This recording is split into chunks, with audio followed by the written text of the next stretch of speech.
Well, this is a first for me. I've never seen a screw that came with no threads.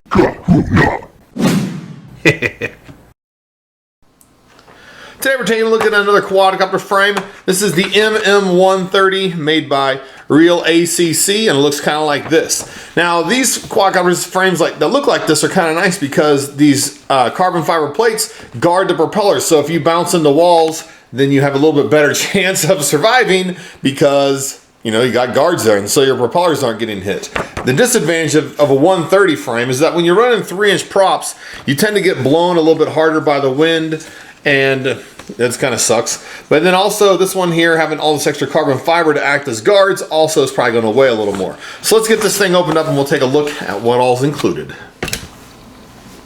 Well, since there's not much to this quad, it shouldn't be too hard to put together. There's only 2 main plates. The difference is that this one has motor mounts in the middle of the holes, and this one has them cut out. And when you build this, you want this want this to be the top plate with the motors on here, and they're going to mount here and blow air down through the completely open holes, and that should allow more airflow to get out and give you a little bit more thrust. It also comes with, of course, some spacers, and these are not knurled spacers, they're just plain flat ones. That's kind of disappointing. I've gotten where I like those. Bag of screws for it, and it also comes with a camera mount, including the, there it is, 3 different sizes for your camera lens, depending on how big they are. So here it is fully assembled, and this is really just two plates with a bunch of spacers between it. So that's going to be interesting to see how it actually flies. The camera mount, it just is held in place with, there we go, 2 screws down here in the bottom that screw up into the little camera mount there.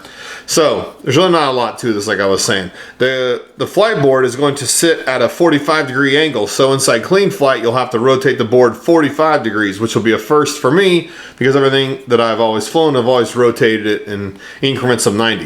Let me get the scale out and we'll weigh this and compare it to a couple other 130 frames that I have. So this is advertised as a 130. So if I line this up here, it comes out to be, oh man, about spot on. Maybe 129, maybe 128, 128 millimeters. Anyway, so 130 is good for it. I got the caliper here. We'll measure these. Comes in about 1.6 millimeters. The top plate comes in about 1.6 as well. And if I measure these spacers, or the space between the plates, comes in about 30 millimeters. So if you're looking for knurled spacers, get the M30 or the 30 millimeter ones, and you'll be spot on. So here's the MM130, and if I go ahead and I put this on the scale, see if I can make this so you can see it. There we go. This comes in about 86.7 grams. So it's actually a pretty heavy frame, especially for when that holds 3 millimeter or 3-inch props. So here's the E130. It comes in at 33, so it's less than half. And here's the deformation 130 coming in at 30 grams, so it's even less than the other one. So this frame, this MM130, it's not that it's going to be a light frame, and that's not what its purpose is. Its purpose is to be a frame that has a lot of protection for the props, so you can fly this inside, and if you run into walls or people, then you're not going to cut them up. So here's the MM130, and here is a deformation 130. Now you can tell these things look extremely different in terms of size. Well, that's just because it has all this extra material around it. But here, if I go ahead and take this 130 here and I line up this motor shaft here, and I take this one, you can see they're pretty close. They're not quite exactly the same. But if I kind of lay this out here near the middle of this, you can kind of tell how it's really about the same size, really, because this is going to have the 3-inch propeller swinging around it. So the only thing that's going to be a little bit wider is this extra material coming around the outside to, for the spacers to stay inside there. Also, here's an E130. This is another frame that I haven't built out yet. But if I put this up on top of here, you can tell this one almost lines up spot on with the motors from the MM130. Again, they look extremely different in terms of size, but that's just because this one doesn't have the extra material out on the edges to protect the propellers. So here's my Diatone Crusader. And the reason I bring this out is because this has a Diatone, what they call a D-Link flight board and power distribution board all in one. If you look closely, you can see that these power wires go up and plug into the top board in here, which is right there. This bottom one down here is a video transmitter, but these all go up here and plug into this. It's an SP Racing F3 board made by Diatone, and it has a power distribution board built into it. So it should be a really good pick for something like this where you're trying to save a lot of weight, because if you have your power distribution board in here and your flight board, you're adding a little bit more weight that you don't necessarily have to have, especially given an option like this flight board where it's all in one. So I have one of those on order, and I'm actually going to build this frame out. So I'm anxious to get that power distribution board and put it in here. Now I am planning to run it up on the top plate upside down, and the motor wires will come up here and then, you know, drop underneath. I'll probably zip tie them up here to these arms for to keep them out of the way.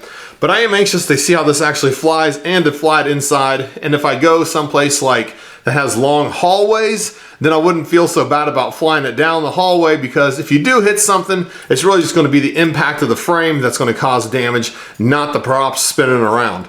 And, you know, yes, it'll still hurt something, but it's way less damaging than a bunch of propellers spinning around. So this is the Diatone 3045 prop. And if I set this down here in the middle, you can kind of tell how the edges of this still don't cross beyond what the circle has cut out. So that's good to know that if anything gets outside of the carbon fiber, then it has a chance of getting cut. But as long as it stays inside, it should be fine. Also, remember that this motor is going to be sitting here, and so the prop's actually going to be spinning down here in this area. So any kind of wiring you have, as long as you zip tie it up to these pieces up here, you shouldn't have any problems with it ever getting down into the motors and getting chopped up. So this is the Realacc MM130 frame, and I think this actually is going to be a really cool frame to build out. I mean, I like how the whole thing is laid out. I like that it has, you know, a flat top and a flat bottom, so it's going to fall in the car real well, not like the other ones where the props are always out and getting bent, and then anyway, that's frustrating. But anyway, this is all going to be protected, so it should be pretty nice. It's going to be the first quad that I've built that's really designed for indoor use, so that'll be a lot of fun too. And I won't have as much fear about hitting anything if I'm trying to fly in hallways or someplace where there's, you know, actual breakable stuff, just because it's going to mostly be the impact of this that would hit, not the prop spinning. And so I probably feel a little bit safer flying it around people too. Anyway, I think this is going to be cool. I am going to end up building this out, and like I said, I'm going to be using that Diatone D-Link board. So hopefully that gets here soon and we can see this thing fly. Anyway, if you have any questions about this frame, please leave them in the comments, and I will try to help you out as best I can. And as always, thanks for watching.